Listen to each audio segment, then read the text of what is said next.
This is the Mitsubishi A6M, also known as the Zero. It was the primary Japanese fighter during World War II. In this video, we focus on the A6M5 Model 52 variant, the fastest version of the legendary Japanese aircraft. The A6M5 was 29 feet 11 inches long and stood 11 feet 8 inches tall. Empty, the aircraft weighed 4,175 pounds. Its maximum takeoff weight was 6,797 pounds, less than half the weight of the F4U4 Corsair. My name is David Webb, and this is Blue Paw Print. The A6M5 was built in two primary sections, forward and rear. The forward section housed the cockpit, the oxygen tanks, the main fuel tank, the oil tank, and the nose-mounted machine guns. It was built as a single unit with the main wing spars. The upper wing skin in this area formed the cockpit floor. The rear section began behind the cockpit and continued to the tail cone. A reinforced frame housed an attachment point for the arrestor hook, which retracted into a recess underneath the fuselage. In this section, an inflatable airbag was stored, which was intended to help the aircraft float in case of an emergency water landing. The A6M5 carried two different types of weapons. Two 7.7mm Type 97 machine guns were mounted in the nose, and two 20mm Type 99 cannons were mounted in the wings. The Type 97 was a licensed copy of the British Vickers Class E design. The two guns were positioned between the cockpit and the engine firewall, and they fired through two narrow channels cut into the top of the engine cowling. To avoid hitting the propeller, the guns were synchronized to fire only when the blades were out of the way. Each gun was belt-fed from ammunition boxes stored in the fuselage and carried 700 rounds. The rate of fire was approximately 900 rounds per minute. If a gun jammed, the pilot could clear it manually using wooden charging handles located on either side of the gun sight inside the cockpit. Heavier firepower came from two wing-mounted 20mm Type 99 Model 2 Mark IV cannons. This was the long-barrel version of the Type 99 based on a Swiss Oerlikon design.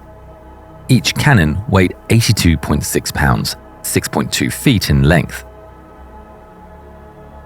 The barrels were long enough that they stuck out noticeably from the leading edge of the wings. The cannons fired 20mm rounds. On the standard A6M5, each cannon was fed from a 100-round magazine, giving the aircraft 200 cannon rounds in total. Several types of ammunition were available, each identified by a different color. In combat, only three were used. Yellow was the high explosive, white was the tracer, and red was incendiary.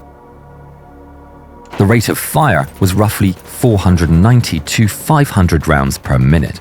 The projectile left the barrel at 2,460 feet per second. Spent casings were ejected through chutes on the underside of the wings. On most Western fighters, the firing trigger was mounted on the control stick. The Zero's designers moved it to the throttle so that the pilot could keep his right hand free for maneuvering during a dogfight. The pilot fired with his left hand and controlled all four weapons from the throttle handle on the left-hand side of the cockpit. A selector switch on the throttle handle controlled which guns fired. The switch had three positions. Pushing it forward selected the nose machine guns. Pulling it back selected the wing cannons. A middle position fired all four weapons at once. Ground crews could access the cannons and reload the ammunition drums through removable panels on the top surface of the wings. The fuselage of the Zero A6M5 was all metal. The outer skin carried part of the structural load along with the internal frame. The skin was just 0.02 inches thick, roughly the equivalent to the thickness of 5 sheets of paper. Most of the structure was built from a specialized alloy called Extra Super Duralumin, This was a zinc-aluminium alloy developed by Sumitomo Metals. It was around 30 to 40% stronger than the standard duralumin that was used in American aircraft at the time, while also being significantly lighter. However, it came with a serious drawback. Extra super duralumin had poor corrosion resistance. The designers accepted this trade-off given the aircraft's combat lifespan was estimated to be no more than 4 to 5 years. The wingspan of the A6M5 measured 36 feet 1 inches. The total wing area was just over 229 square feet. The wings were built around 2 primary spars. Each spar was built as a single unit running straight through the center fuselage. This eliminated the need for heavy fittings to connect the wings to the body, saving roughly 100 pounds of weight. The wingtips were rounded and fixed in place with no folding mechanism. This kept the structure simple and light. The short span and small wing area gave the aircraft a higher top speed and made it stronger in a dive. The trade-off was reduced range and a wider turning radius. The Zero was highly maneuverable at low speed, which made it dangerous in close-range fights. Its reputation was so strong that the US Army Air Force issued an intelligence summary advising pilots to never attempt to dogfight the Zero. The wing skin was a heavier gauge of metal. This gave the wing the strength to handle the stress of a high-speed dive. The maximum safe diving speed was 410 miles an hour. The Zero's primary flight controls were mechanical, moving the control surfaces through a system of cables and push rods. There was no power assist. Designer Jiro Horikoshi used thin control cables that would stretch slightly under heavy load. This prevented the pilot from over-controlling the aircraft at high speeds and improved the general feel of the plane. The ailerons were mounted at the trailing edge of each wing and extended outward to the rounded wing tips. They could deflect 30 degrees up and 20 degrees down. The internal frame was made from lightweight duralumin, but the outer covering was doped fabric, once again to save weight. Due to their length, the ailerons became very stiff and difficult to move at speeds over 200 knots. This made the Zero less competitive in high-speed rolling maneuvers against American fighters like the F-4U Corsair. The A6M5 used split flaps, sometimes called crocodile flaps. Unlike a standard flap where the entire trailing edge hinges down, a split flap only lowers the bottom surface of the wing. On the Zero, they could deflect up to 60 degrees and were powered by a hydraulic pump driven by the engine. If the pump failed, the pilot could lower them using a manual hand pump in the cockpit. The elevators moved 30 degrees up and 20 degrees down. Adjustable metal trim tabs were located on the trailing edge of the elevators to allow the pilot to balance the aircraft's pitch without maintaining constant pressure on the control stick. The rudder could deflect 33 degrees in either direction. The A6M5 was powered by a Nakajima Sakai 21 engine. This was a 14-cylinder air-cooled radial engine arranged in 2 rows of 7, with a total displacement of 27.9 liters. It produced 1,130 horsepower at takeoff, dropping to 1,100 horsepower at 9,350 feet and 980 horsepower at 19,685 feet. The Sakai 21 drove a 3-bladed all-metal propeller manufactured by Sumitomo under a license from the American company Hamilton Standard. The blades had a diameter of 120 inches and could change pitch in flight, ranging from 29 degrees at fine pitch to 49 degrees at coarse pitch. The Sakai 21 used a downdraft carburetor. Air entered from the top of the engine and was channeled down to the cylinders. This was a distinctive feature of the A6M5. Since the carburetor was positioned at the top of the engine, the air intake was moved from the bottom to the top as well. To maintain power in thinner air, the engine used a 2-speed centrifugal supercharger.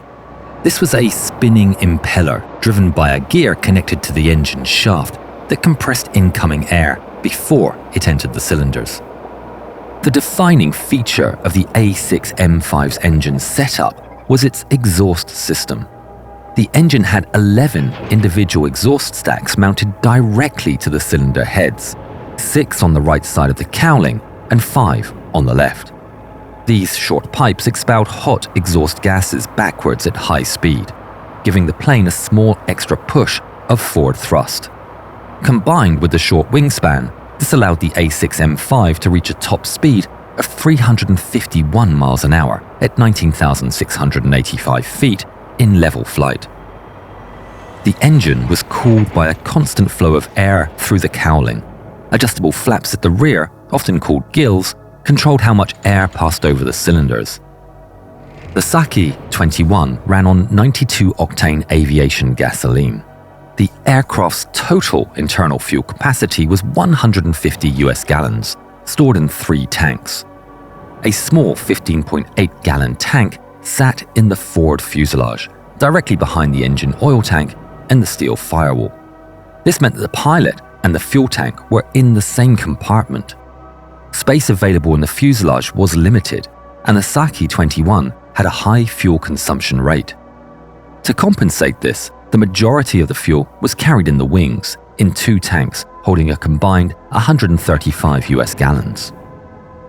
In the standard A6M5, none of the internal tanks were self-sealing, and none had armor protection.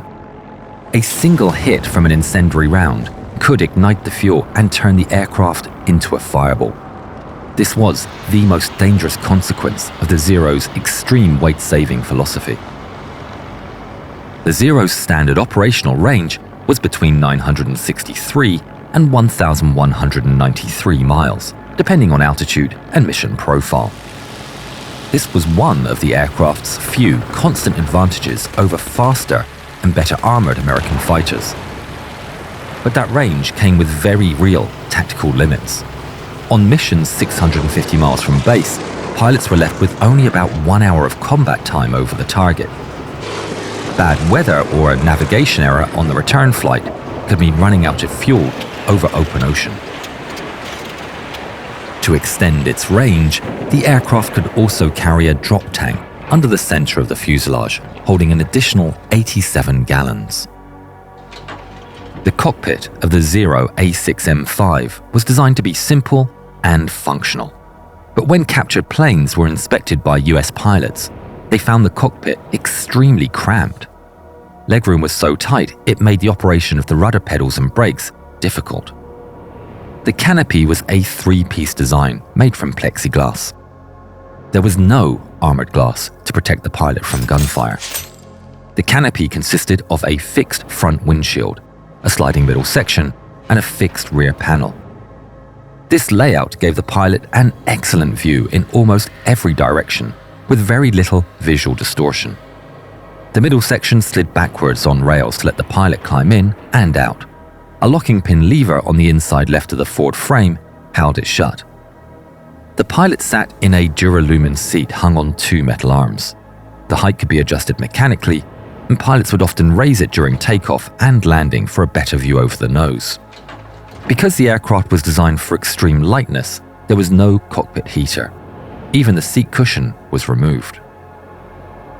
The main instrument panel held 15 gauges. The center cluster contained the artificial horizon, turn gauge, and radio compass. The left side had the airspeed indicator, altimeter, clock, mixture gauge, and a navigation gauge. The right side was dedicated to engine monitoring and vertical performance, with gauges for vertical speed, intake manifold pressure, fuel pressure, oil temperature, engine RPM, and cylinder temperature. Below the main panel were fuel gauges for the wing and fuselage tanks, as well as the engine main switch, the fuel injection pump, the ignition plug charger switch, the oil cooler shutter control, and the oxygen system controls. Mounted on top of the panel was the Type 98 reflector gun and bomb sight, used for aiming both the machine guns and any bombs the aircraft was carrying. This was a Japanese copy of the German Revi C2 sight. An internal lamp and lens system projected a reticle circle onto a piece of reflector glass, which the pilot looked through while lining up his target. A movable colored filter could be swung into place when flying into the sun, so the reticle stayed visible against any glare. If the optical system failed, the pilot could fall back on a mechanical ring and bead backup sight. A small padded cushion was fitted to the rear of the device to protect the pilot's head during a rough landing. On the left wall sat the throttle handle, painted blue for quick identification. The mixture control lever and propeller pitch lever were both nearby. The elevator trim wheel was also on this side. The right wall held the landing gear lever painted red, the flap control lever, an emergency hydraulic hand pump, the seat adjustment lever, and the arrestor hook handle to be used for carrier landings. The radio control board was also mounted on the right wall. The control stick was a simple vertical lever mounted on the cockpit floor, with no buttons or triggers of any kind. The rudder pedals at the pilot's feet were adjustable for leg length. The pilot engaged the wheel brakes by rocking the tops of the pedals forward. Before starting the engine, the pilot worked through a series of checks. He moved the control stick and rubber pedals to make sure that they were free. He confirmed the fuel levels and set the fuel selector to the desired tank. He then checked the hydraulic pressure gauge, since the system needed to be at full pressure to operate the landing gear and flaps. To start the engine, the pilot used the manual fuel injection pump to prime the cylinders with fuel. He then set the engine main switch to engage the ignition. Once the engine fired, it often produced a burst of white smoke from the exhaust stubs. The pilot monitored the oil temperature and cylinder temperature gauges as the engine warmed up, and adjusted the cowl gills using a handle on the right console to control the heat. When the engine reached operating temperature, the pilot prepared for takeoff. The mixture lever was moved to rich. The propeller pitch lever was set to fine pitch for maximum RPM. He adjusted the elevator trim and set the flaps slightly down using the hydraulic flap lever. For a straight takeoff run, the pilot locked the tail wheel in the center position using a control in the cockpit. He then closed the sliding canopy and secured it with a locking pin lever. When he received clearance, he released the brakes and smoothly pushed the blue throttle handle forward. The Zero A6M5 was known for its remarkably short takeoff distance. It often needed less than 330 feet to become airborne. As the speed built, the rudder became effective, and the pilot used it to keep the aircraft tracking straight down the runway. When the speed reached just over 77 miles an hour, the plane would lift. Once the aircraft lifted off, the pilot moved the landing gear lever to the up position. He confirmed the gear was retracted by watching the mechanical indicator rods on top of the wings drop level with the wing surface. As the gear came up, the aircraft became slightly nose-heavy, and the pilot rolled the elevator trim wheel on the left console to compensate. The A6M5 climbed smoothly. It could reach a maximum altitude of 38,517 feet. At low speeds, the controls felt light in the pilot's hands, and the aircraft turned with agility. In a typical engagement over the Pacific, A6M5 Zeros would approach an American fleet in two groups. One group would act as an escort, while the other carried out the main attack on a one-way kamikaze mission. If a division of F-4U Corsairs dived in from above, the escorting Zeros would respond at once by turning hard to disrupt the attack. The A6M5's light controls and strong low-speed maneuverability allowed it to pull into a steep climbing turn, sometimes followed by a snap roll or a quick reversal. That made it harder for the American pilots to hold the Zero in their sights during the first pass. Corsairs would rely on their speed to extend away and climb back into position for another pass. A Japanese pilot would hope that the Corsair would lose too much speed in the turn, and the Zero pilot could then use the opening to fire his 20mm cannons. During close combat, the Zero pilots could rapidly switch to the nose-mounted machine guns. The Japanese ace, Saburo Sakai, later said, 70% of my kills in fighter versus fighter combat were made with 7.7mm machine guns. While the escort group kept the American fighters occupied, a second group of Zeros could approach the American fleet from another direction with a 550-pound bomb mounted under the fuselage. They usually flew about 30 feet above the waves, low enough to stay below the horizon of ship-borne radar. Once the fleet came into view, the kamikaze pilot would gain a little height, then roll into a dive towards a carrier or another major warship. During the dive, a kamikaze pilot would often shout, "Banzai!" It was a short version of the Tenno Heika Banzai battle cry, meaning "Long live His Majesty the Emperor," or 10,000 years for the Emperor. The aim was for the bomb to penetrate the deck, while the impact of the fuel-filled aircraft added to the destruction. If the attack hit home, fires could spread across the flight deck and into the hangar spaces below, where fueled aircraft, ammunition, and stored ordnance would make the damage far worse. Of course, not every Zero pilot flew a kamikaze mission. Standard combat engagements continued throughout the war. To land, the pilot had to first reduce speed. He throttled back the engine using the handle on the left console. Before reaching the final approach, he made sure that the tail wheel was either unlocked for ground steering or locked straight for a stable landing run. When the aircraft reached the correct speed, the pilot moved the landing gear lever to the down position. The main landing gear and tail wheel extended hydraulically. The pilot then lowered the split flaps using the control lever on the right console. The standard approach speed was around 100 miles an hour.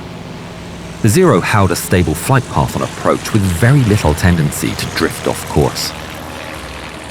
As the aircraft neared the runway, the pilot would begin to flare his plane, reducing speed to around 75 to 80 miles an hour. Touchdown speed was typically between 65 and 70 miles an hour. The landing itself was generally smooth. After touchdown, the pilot applied the wheel brakes. He steered on the ground using rudder pedals and the steerable tail wheel. Because the A6M5 had no parking brake, ground crews had to place wheel chocks under the tires as soon as the aircraft came to a complete stop. The pilot then opened the cowl gills fully to let the engine cool. He would cut the ignition, pull the throttle and mixture lever back to their minimum position, and close the fuel tank selector cock. After switching off the battery and electrical systems, he unlocked the canopy, slid it back, and climbed out onto the wing. The A6M5 Zero remained the backbone of the Imperial Japanese Navy's air defense during the final years of the war, and it saw action in every major theater of operations from autumn 1943 until the surrender of Japan. Although the A6M5 could still easily turn inside its opponents at low speed, that agility came at a price. Its skin was dangerously thin, and Allied forces sometimes called the Zero a paper aircraft. With little armor and no self-sealing fuel tanks, even a short burst of incendiary rounds could rupture the tanks and ignite the fuel. And yet, for all its limitations, the A6M5 remains one of the most recognizable fighters of the war. Thank you for watching. If you spotted any errors, please let us know in the comments. We're looking to continuously improve. If you want to look inside more iconic World War II aircraft, then check out this video about these incredible planes.